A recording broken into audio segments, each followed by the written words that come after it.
doing that. Oh, even uses a little bit of bumper there to get to the inside. He's got the inside line now. Will Dipple give him racing room? He does. And Anthony's got it. He's coming up. Oh, loose. Oh, and he's going to spin off of the corner and right in front of the rest of the field. Big contact.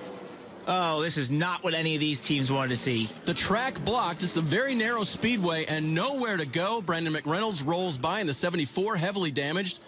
And I think at least 2 of the 3 rev cars are right there. And look at Alfredo's 40. That is destroyed. Absolutely destroyed. And, you know, we'll have to see that again. I wonder if he could have stayed in the throttle to drive the car down off the racetrack. That's disappointment right there. Yeah. It's early in the race. It's only lap 23, Parker. No, it's way too early in the race to be getting that aggressive and you know, to as far up in front as he was, you know, there's no reason to be really taking that much risk knowing there's so much more racing to do and a whole nother race after this. Get a look at it. Dipple gave him plenty of room on the bottom. Absolutely. He just drove it in really hard. As I said, you know, you're going to try to do that throughout the day and try to force their car up. But that's the problem right there. The right front to the left rear that knocks the wheel almost out of his hands. And then Alfredo right there, you know, that's where I would have thought if he could have stayed in the throttle a little bit, he could have drove that car down the inside and left the racetrack open for the cars to go around him. But when he slid up to the top of the racetrack, there was nowhere for any of these cars to go.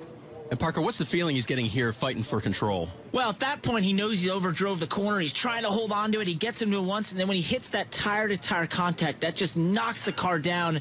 And at that point, you either have to lock it up or drive it down into the inside wall to get away from the other cars. Derek has caught up with him. Anthony Alfredo in the number 40 was another one of those drivers that was involved in that altercation on the front straightaway. Looked like the entire track got blocked. Can you tell us what you saw from your vantage point?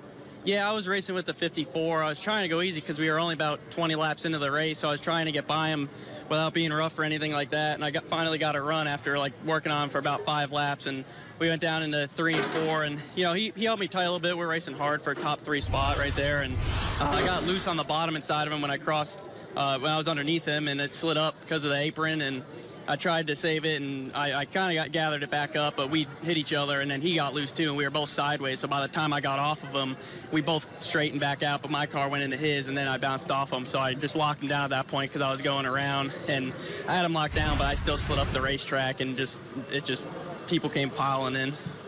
The car's got some pretty extensive damage. What's the plan for the next race?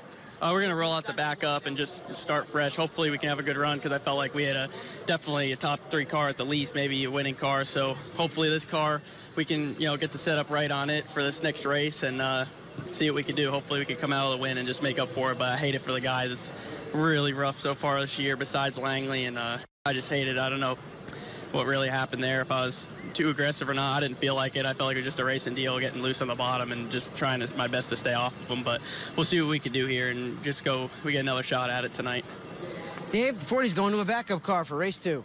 Well, that's the good news, Derek, that they have one because some do not, Parker. But what do you think about his comments there? Well, he mentioned that he didn't think he was being too aggressive, but I think when he goes back and watches this race and sees how he was conducting himself there and how hard he drove it off in the corner, that's just a little too aggressive for this early in the race. And he said he had a great car. It was very fast. He was up front. There was no reason to take that kind of risk off into turn 3 trying to make a pass for 3rd. Crew Chief Robert Huffman and the team will roll out another 40. Again, fortunate that they have that. Look at Bassett and Gomes and Cabry sliding through, but nowhere to go for McReynolds. It's just heartbreaking for McReynolds. As he said, he works on those cars himself. It's a very small team. I assume they don't have a backup, and so this is just a heartbreaking moment for him. Well, let's find out. Derek has tracked down the driver of the 74. Well, Brandon McReynolds was involved in the number 74 machine. Unfortunately, he's out early. Looks like the entire track got blocked. Did you have anywhere to go?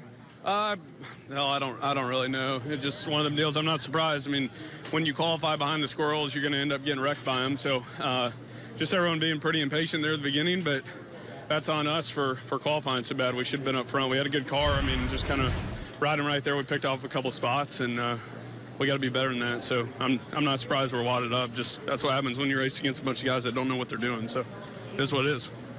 Can you get the car ready for the next race? Oh, no, it's destroyed. It's put it in the trailer and go back and either try to rebuild it or build a new one. So I just hate it. I hate it for John and everybody, but we put ourselves in a box that's no one else's fault but our own.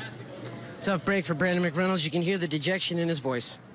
Well, I don't disagree with him. You don't want to qualify back there, but The fact is that wreck happened in third place, so he had to be pretty far up to avoid it.